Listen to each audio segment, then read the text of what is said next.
Hello welcome to law excellence. ఇవాల్టి వీడియోలో మనం ఈనాడు, సాక్షి మరియు నమస్తే తెలంగాణ పేపర్స్లోని ఇంపార్టెంట్ కరెంట్ అఫైర్స్ గురించి డిస్కస్ చేసుకుందాం. లా ఎక్సలెన్స్లో టీఎస్పీఎస్సీ గ్రూప్ 1కి సంబంధించి తెలుగు మరియు ఇంగ్లీష్ మీడియం కోచింగ్ అనేది స్టార్ట్ అవబోతోంది.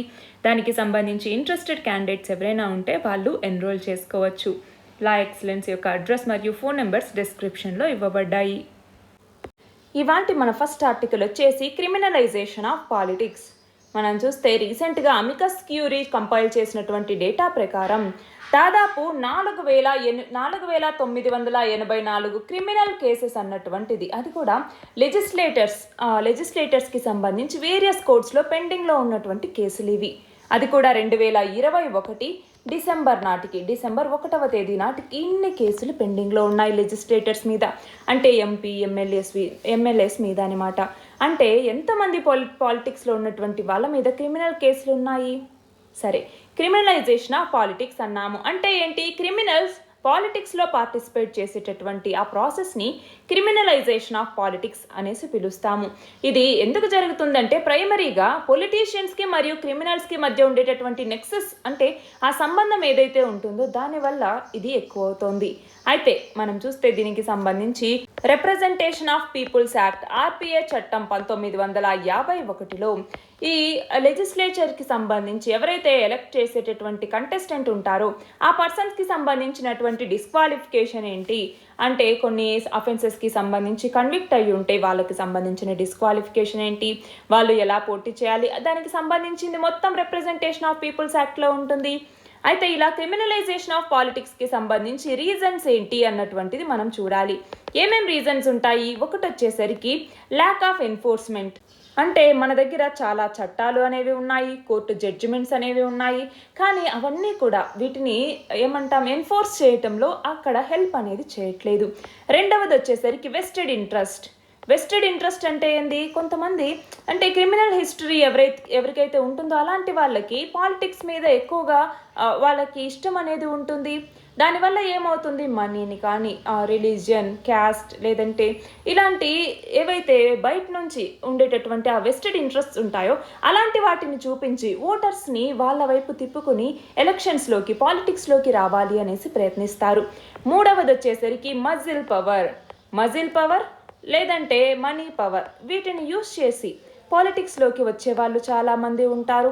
దానివల్ల కూడా పాలిటిక్స్ క్రిమినలైజేషన్ అవుతుందన్నమాట. అయితే ఇలా పాలిటిక్స్లో క్రిమినలైజేషన్ అవ్వటం వల్ల ఉండేటటువంటి ఆ ఎఫెక్ట్ అనేది ఎలా ఉంటుంది అనేసి మనం చూస్తే, ఒకటి ఫ్రీ అండ్ ఫెయిర్ ఎలక్షన్స్ అనేసి మనం ఎప్పుడైతే అంటూ ఉంటామో, ఇలా వీళ్ళేంటి మనీ కానీ, మజిల్ పవర్ కానీ, ఇలా ఏవైతే లిక్కర్ని ఇవ్వటం కానీ అలాంటి వాటి వల్ల ఎలక్షన్స్ని కండక్ట్ చేసి వాళ్ళు గెలవటం వల్ల ఏమవుతుంది? Free and fair election principle ఏదైతే ఉంటుందో దానికి ఇది అగెనెస్టే కదా.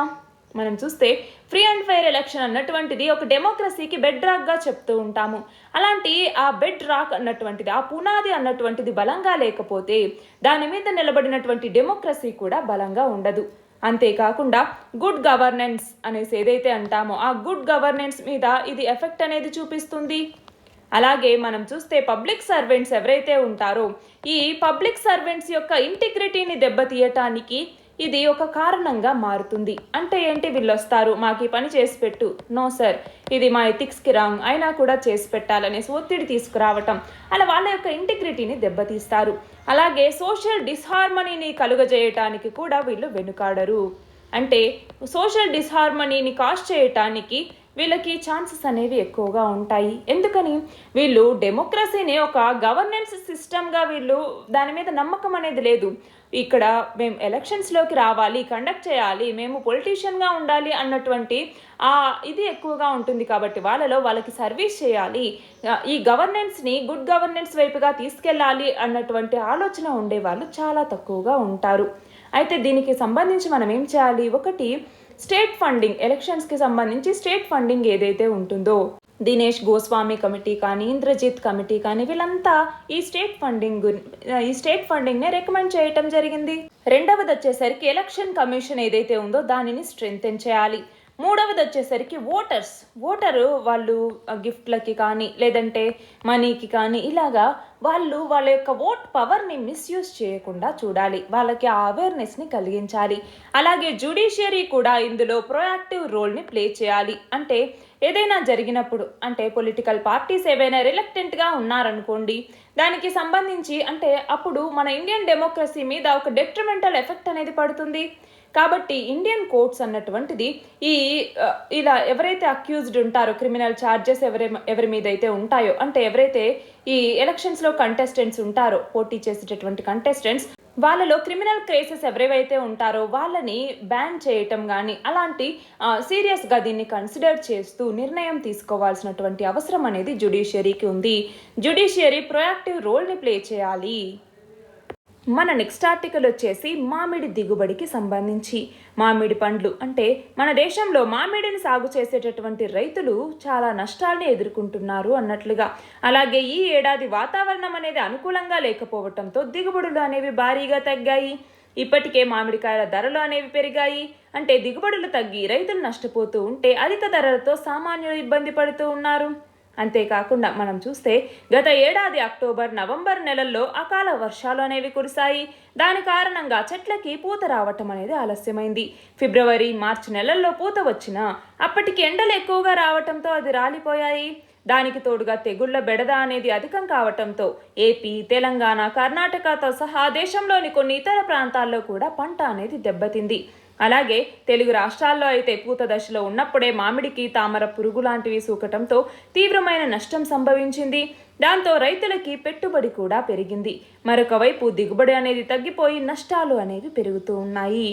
మనం చూస్తే ఉష్ణమండల, ఉప ఉష్ణమండల వాతావరణంలో మామిడి అనేది బాగా పండుతుంది.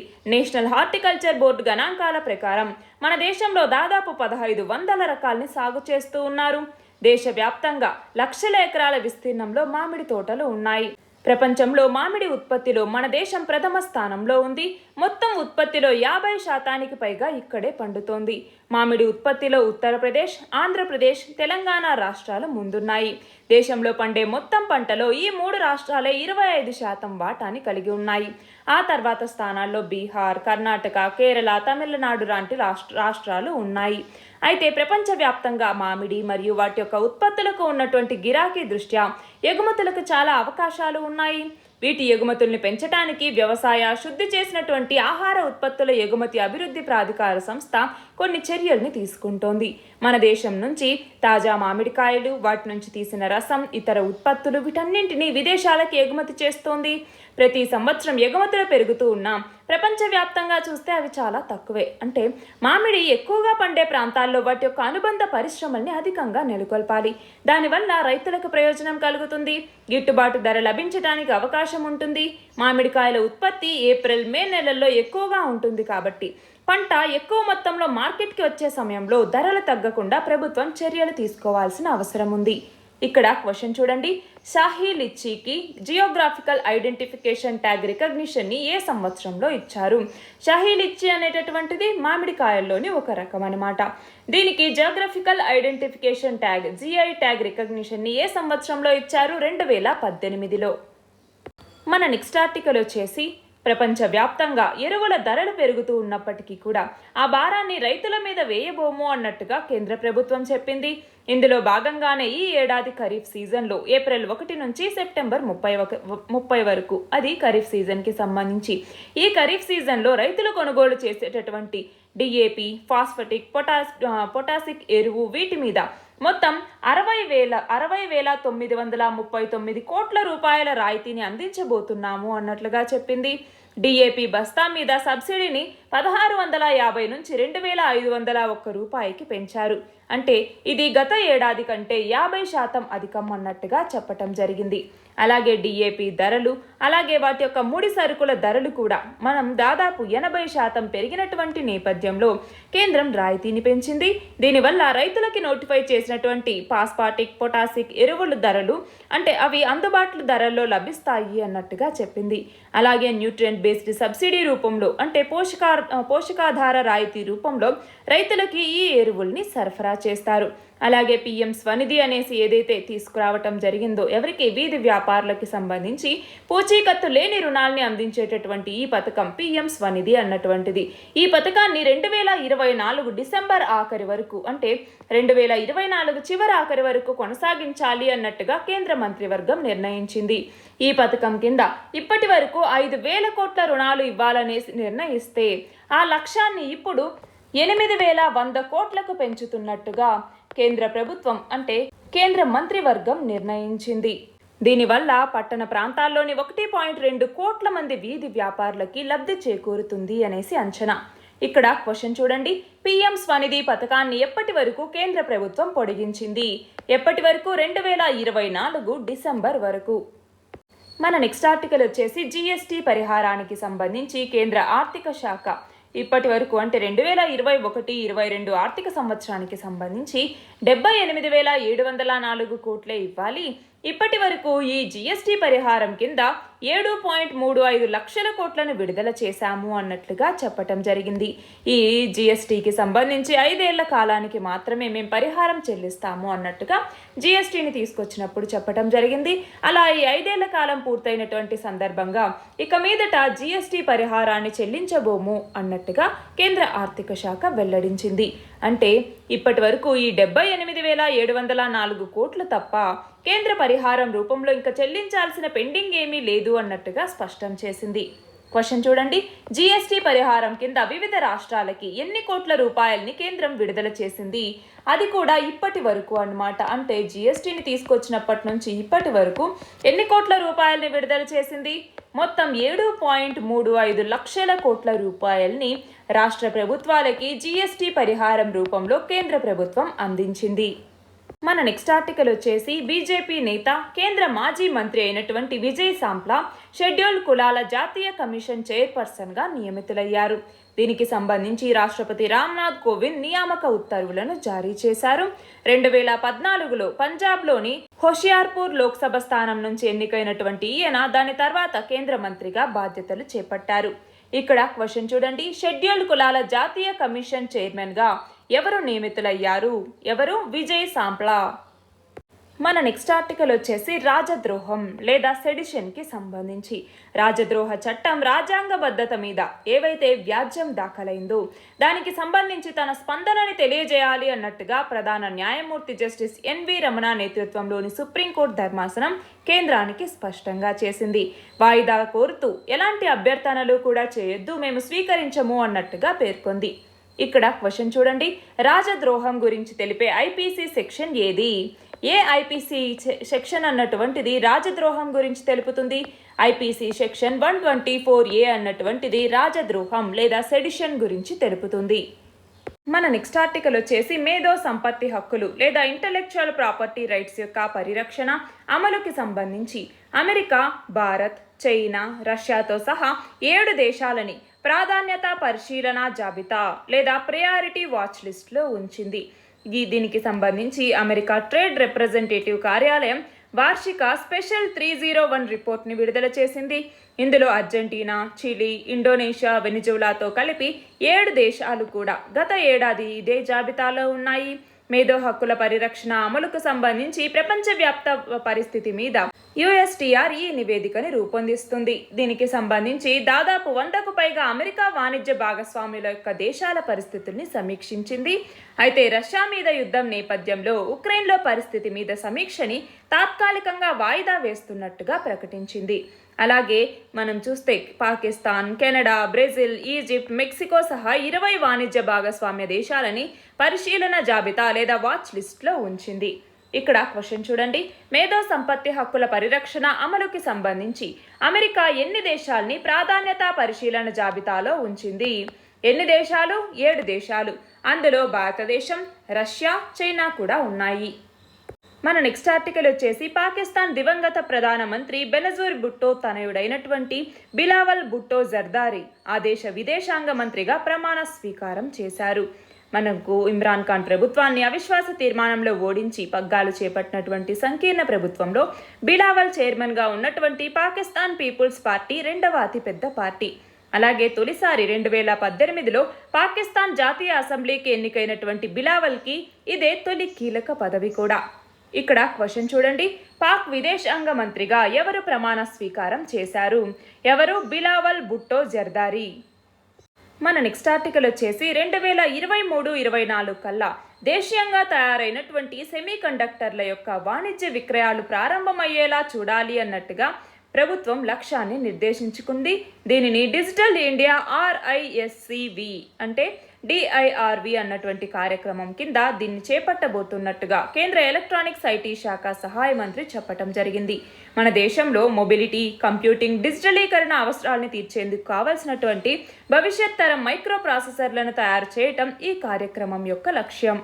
ఇక్కడ క్వశ్చన్ చూడండి, ఏ కార్యక్రమం కింద దేశీయంగా తయారు చేసిన తొలి చిప్ సెట్ల వాణిజ్య విక్రయాలు చేయాలని కేంద్ర ప్రభుత్వం లక్ష్యాన్ని నిర్దేశించుకుంది?